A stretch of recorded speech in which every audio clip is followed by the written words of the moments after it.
any one of you has to explain the global system, how would you do that?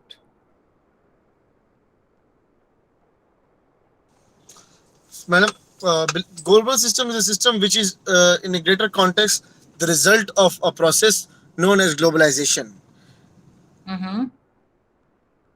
Anyone else? in which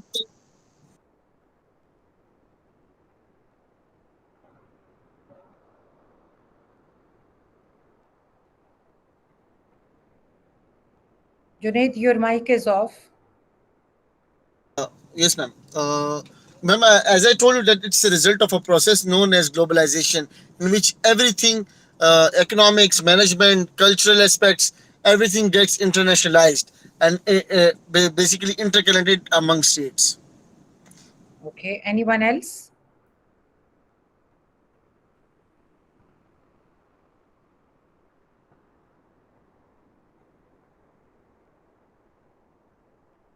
Acha, okay, that's fine. Yes, you're right, Junaid. If we are to explain global system, we may say, or just to simplify it, that it is the central government of sovereign states. And by sovereign states, what do we mean? That all those states that have a territory, have a population, have a government, is recognized internationally. So the central governments of foreign states within the global system continue to be the most important actors. We have been discussing that in international system, state is not the only actor that form the global system.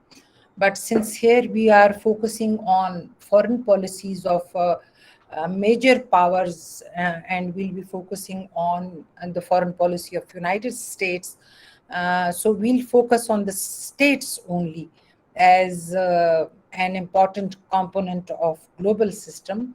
As far as other actors are concerned, we may say that there are actors um, who directly or indirectly um, have an impact on world peace, stability, whether it is economic stability or political stability. So those actors may be non-state actors, like presently the world is faced with uh, the menace of terrorism, militancy, that has a direct impact on almost all the states. It is not limited to one region, but has spread to almost each region, continent, or throughout the globe. Then each central government has a relationship with other central governments and other international actors. So that is basically international relations that we are talking about. And these relationships are summarized as that country's foreign policy. And that how states um, design their foreign policy, how uh, their foreign policy reflects the state's national interest or its interest, based on which the state, you know, interact with other states. So the sum total and the product of all foreign policies would result in what we call the global system. Now, foreign policy, if we are to define simply, uh, how would you define it? I just very briefly defined it. How would you define foreign policy?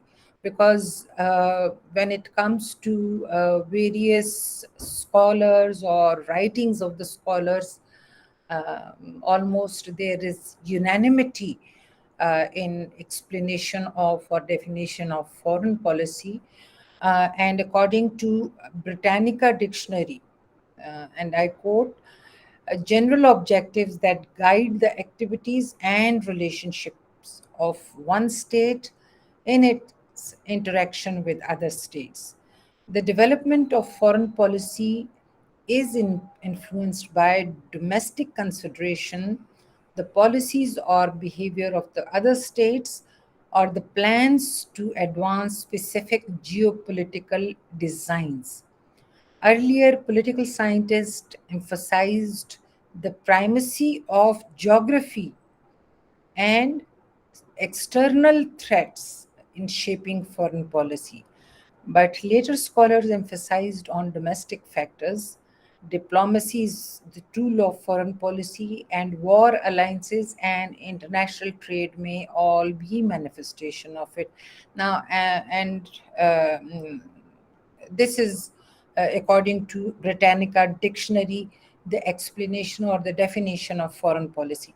Now, if you can notice, there are a lot many um, issues related to foreign policy. There are a lot many developments that are attached to foreign policy. It is not only the relations between states, but in case of foreign policy, we may also assume, in fact, it is a fact that many countries' domestic policies have a direct bearing on foreign policy of any country. For example, when we talk about the foreign policy of United States, we may say that because of the domestic pressure, US was forced in Vietnam War to pull out of Vietnam, and US is forced or has been forced by domestic pressure to pull out from Afghanistan, where its interest was based on eliminating terrorism, and its target was Al Qaeda as well as its affiliates. But when we see or when we observe that there was intense domestic pressure on not only President Obama, but also President Trump and now Biden, because the drawdown decision was taken by President Obama, and that was continued by President Trump and then President Biden. It was all because of the domestic pressure. Now, the second thing is that uh, behavior of other states. Foreign policy also depends on how a state relation is with one country or more countries, or countries that are part of any alliance, or because of patron of alliances in various region. But when it comes to a particular state, so we may say that the patron of alliance not only in the region, but the patron of alliance at global level that has a direct bearing on the region and specifically on that state. Like, for example, we can say that there are ups and downs in foreign policy, in foreign relations of Pakistan with countries like United States, and then when we say or when we see around us on Pakistan's periphery, we can say that Pakistan's relations with India and Afghanistan, then plans to advance specific geopolitical designs. Now, that again depends on the state power to plan or to advance specific geopolitical designs, because earlier political scientists emphasized the primacy of geography and external threats in shaping foreign policy. But later scholars emphasized on domestic factors, like I just mentioned, that how domestic pressure can have an influence on foreign policy making of any country. Diplomacy. Now, diplomacy, there are different kinds of diplomacy, and we'll not go into the details of that, but it is an important tool of foreign policy because through diplomacy, like for example, United States has been using coercive policies, and at the same time is using diplomacy as a tool to achieve its objective in any region or any continent. And then war alliances or the patron of alliances, whether it is a war alliance or a patron of alliance, it has a direct influence on foreign policy making, and international trade may all be manifestation of it, because when the relations are between states are cordial, there there are economic, there is a economic interaction between states, and when there is economic interaction, there is economic stability, and when both the states see that because of that economic interaction or economic stability between them or economic progress between them, they are benefiting. So there are chances that their political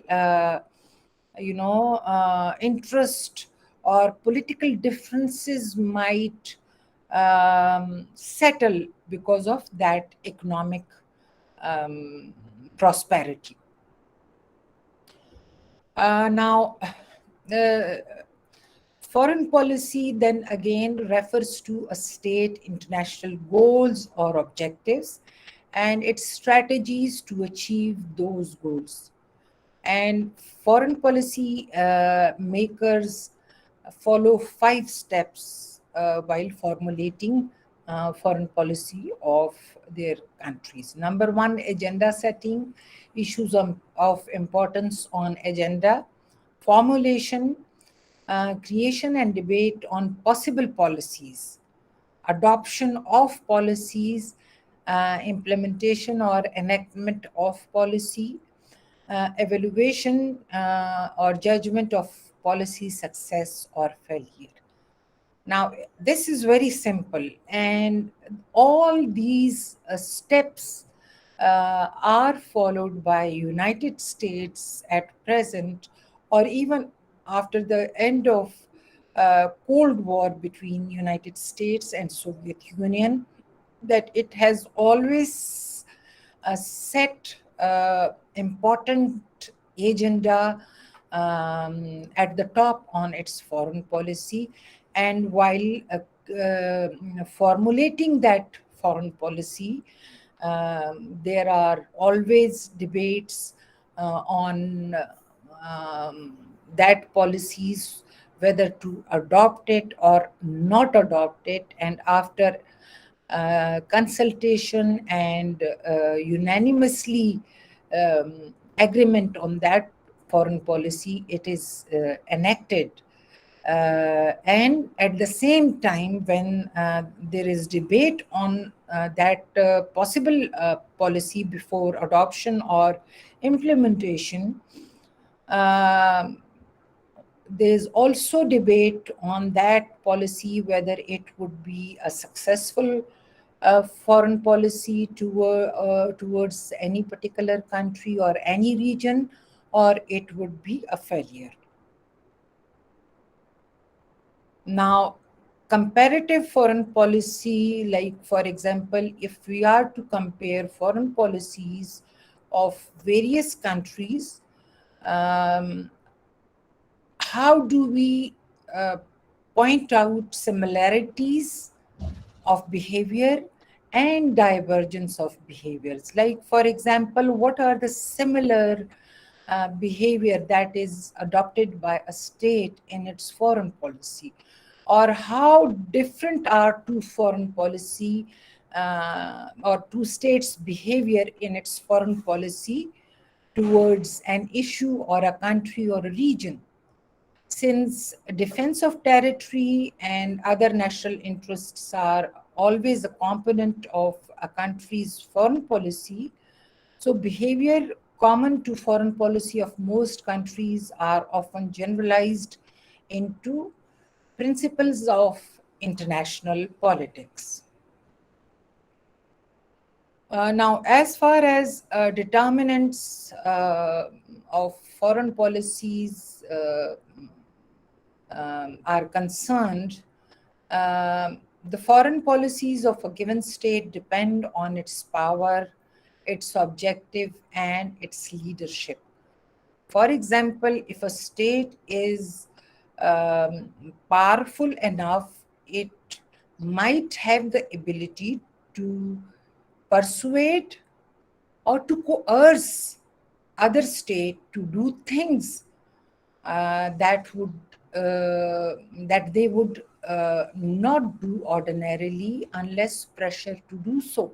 Like, for example, soon after 9/11, US foreign policy of coerciveness and the famous statement of President Bush about war on terror was either you are with us or against us. And when it asked for Pakistan's support or Pakistan's role in war on terror or war against terror, it simply used the policy of coercion and not persuasion, because President Bush simply told us, Pakistan, that if you do not stand with us, it means that you are supporting terrorism and are standing with the terrorist. In international politics, again, power depends on geopolitical factors and idiosyncratic factors, and states of the world vary greatly in power. Like, there are different categories of power when it comes to state power. For example, superpower, that any country that is powerful enough to dominate global politics may be called or is called a superpower. And we have seen that not in the middle of 19th century, this term superpower became more prominent with with the end of Second World War and emergence of Cold War era, when there were two superpowers, United States and Soviet Union. And because of those two superpower, though they were allies earlier in Second World War, they became rival because of the power struggle between them.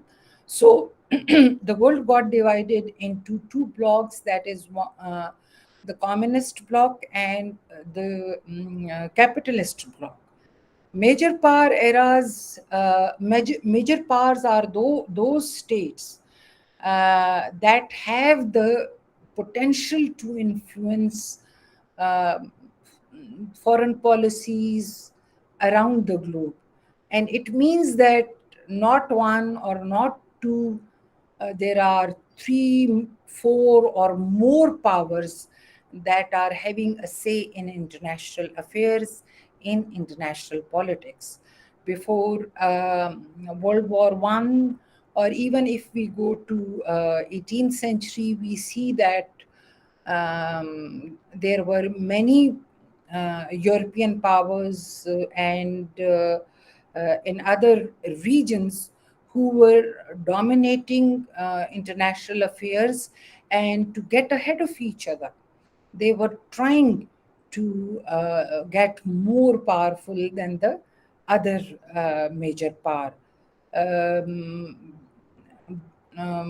Before First World War, interwar period, and then till the end of Second World War, we can say that it was an era of major powers where European countries were deciding the fate of international politics. Then, middle powers or small powers again are those countries which we may say uh, have to some extent a say in international politics, or are important both for major powers, if it is a major power era, or superpowers, because through them they can extend their influence to um, a specific region, or towards a particular country. Objectives of foreign policy. The objectives of states vary greatly, but all states seek to maintain their independence, ensure state security, and protecting national interest from external challenges and threats. Sustainable economic development and prosperity of people. I think this is understandable. If there's anything that you want to add to it, you're welcome. Any comment on this?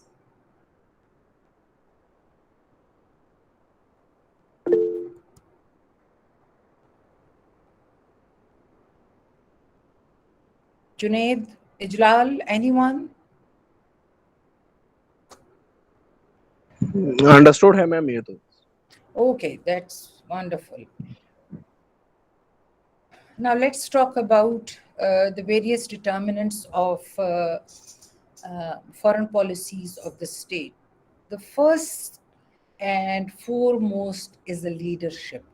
Now, whether a leader has the capability uh, to, lead the country, is able to influence uh, the people around him. That means policymaker around him.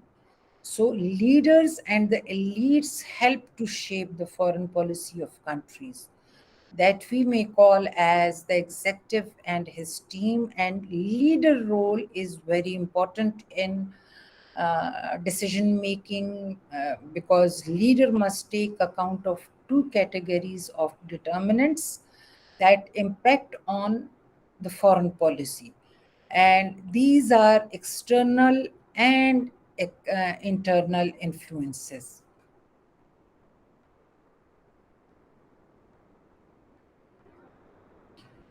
As far as external influences are concerned, uh, the first one is geopolitics. The geopolitical location of a state is one of the external determinant on its foreign policy. It matters where on the globe a country is located. Like, for example, again, I'll give you the example of United States. If you see its location, it is surrounded by either ocean, or on its surroundings or in its neighborhoods. All the states uh, are not in a position to challenge or threat its authority or its power.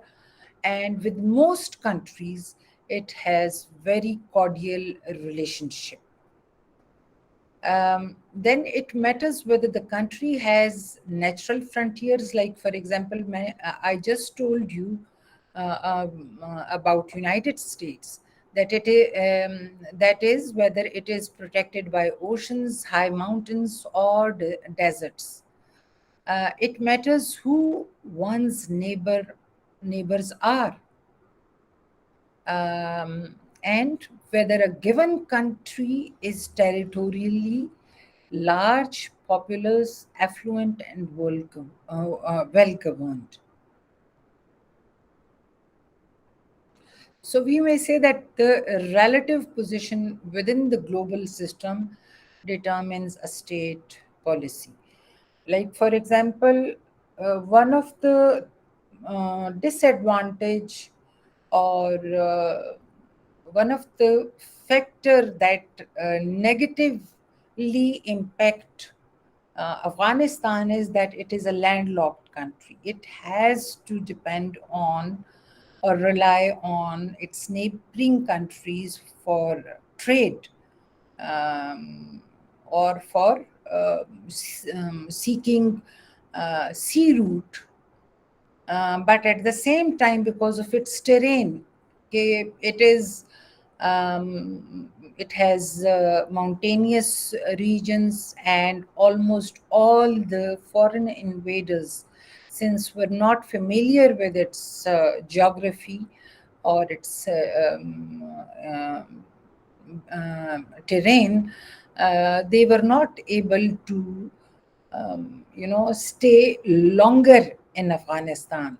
So the on one hand, if we say that its position, because of being landlocked, has an impact, negative impact on Afghanistan. On the other hand, we can say that because of its terrain, though it is geopolitically important country, because of its resources, because as a gateway to different regions.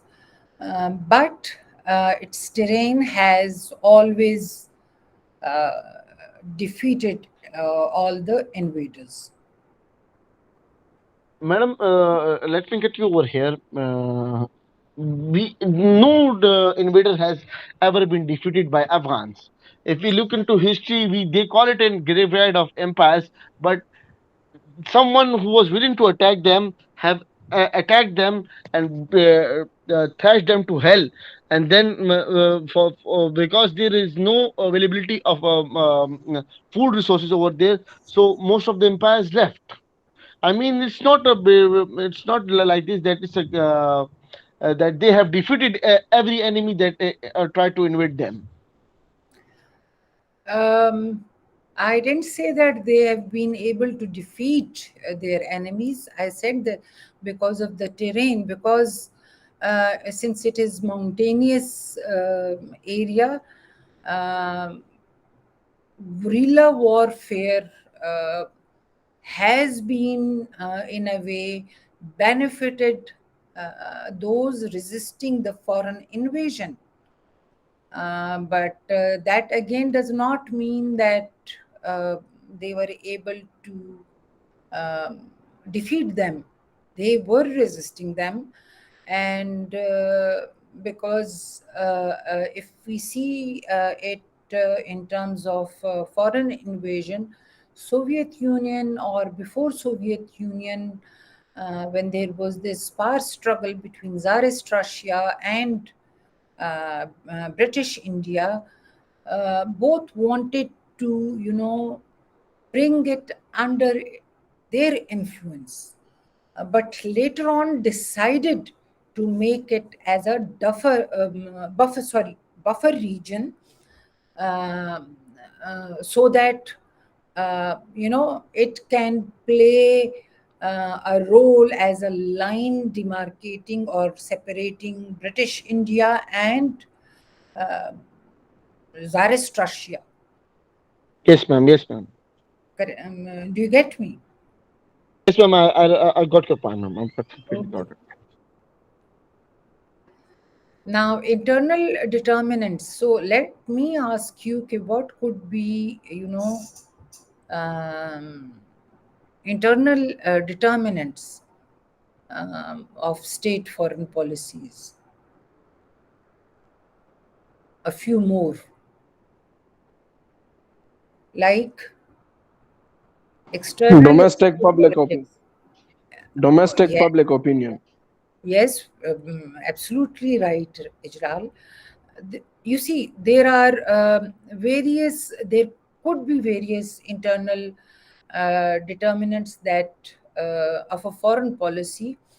It could be its military might, its economic capabilities, the type of government, whether it is a democracy, authoritarian system, monarchy.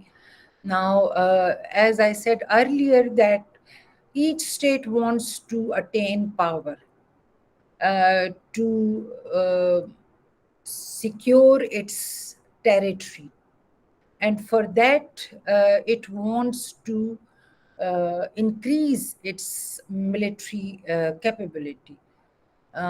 But beside that, we can say that you know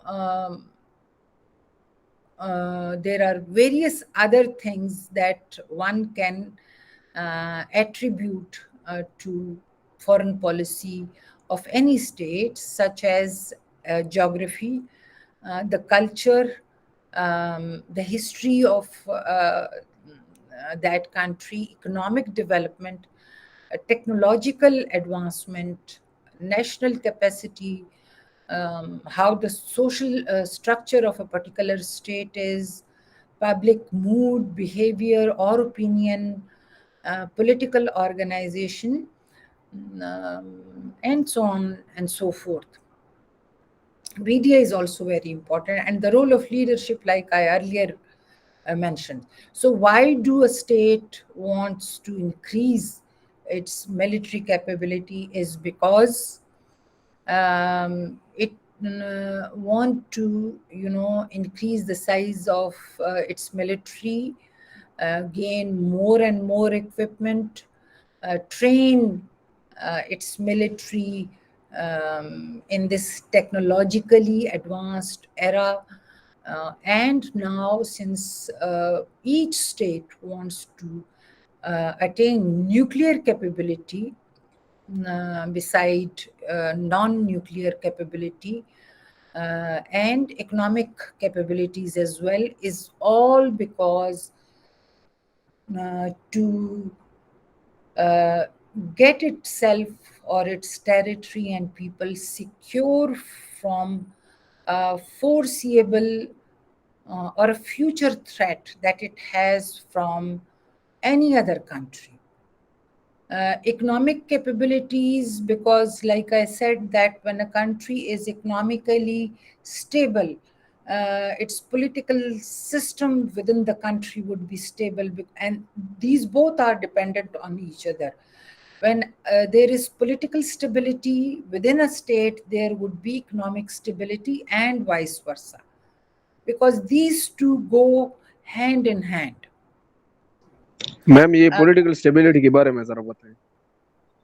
Political stability, like for example, I'll give you our country's example. Do you see political stability in Pakistan? I see it otherwise. I mean, I don't see political stability because uh, you know please mute your mic. There's echo in.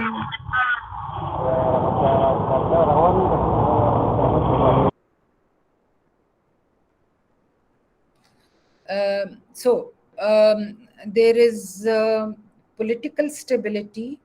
If there is political stability in Pakistan, and there would be unanimity on different foreign policy issues, on and that also, in a way, um, include economic relations with other countries. So, political stability within a country uh, does not mean that there is, uh, you know, or a country that is democratic in nature continue the specified term of a government. I mean that, like, for example, we have a democratic system or democracy since the last few, governments were democratic in nature.